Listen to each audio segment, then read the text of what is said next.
Schedule కులాల వర్గీకరణ ఉమ్మడి ఆంధ్రప్రదేశ్ చేసిందే ఆంధ్రప్రదేశ్ ముఖ్యమంత్రి ఉన్నప్పుడు చంద్రబాబు నాయుడు గారు.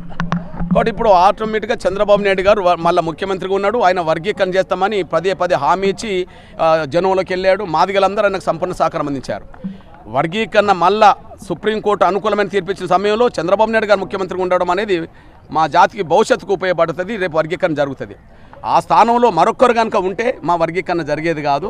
సుప్రీంకోర్టు తీర్పు ఇచ్చినా కూడా దానికి ఏదో సాకులు చెప్పి కొంత అడ్డంకులు కల్పించడానికి ప్రయత్నం చేసేవాళ్ళు.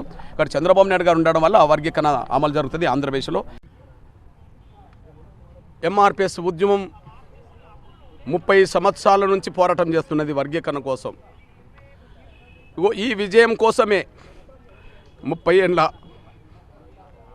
తపనతో కూడిన పోరాటం జరిగింది.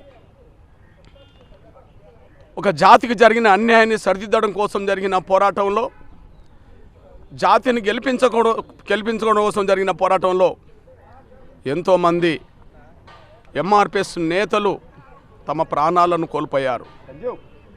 వారికి ఈనాటి విజయాన్ని అంకితం ఇస్తున్నాం.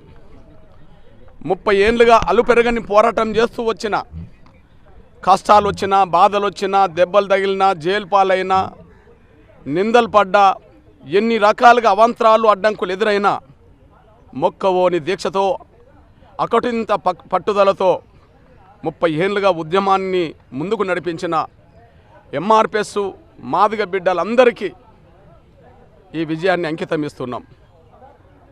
అదే సమయంలో జాతి యావత్తు 30 ఏళ్ళు ఉద్యమం వైపే నిలబడ్డది. ఎన్నో కుట్రలు, ఉద్యమాన్ని దెబ్బతీసే కుట్రలు జరిగినాయి.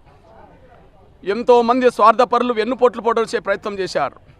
స్వార్థపరులైన పలుకుబడి వాళ్ళు అడ్డంకులు కల్పించే ప్రయత్నం చేశారు. అయినప్పటికీ సహనం కోల్పోకుండా, పట్టుదల వదలకుండా ఈ పోరాటాన్ని ముందుకు నడిపించాం.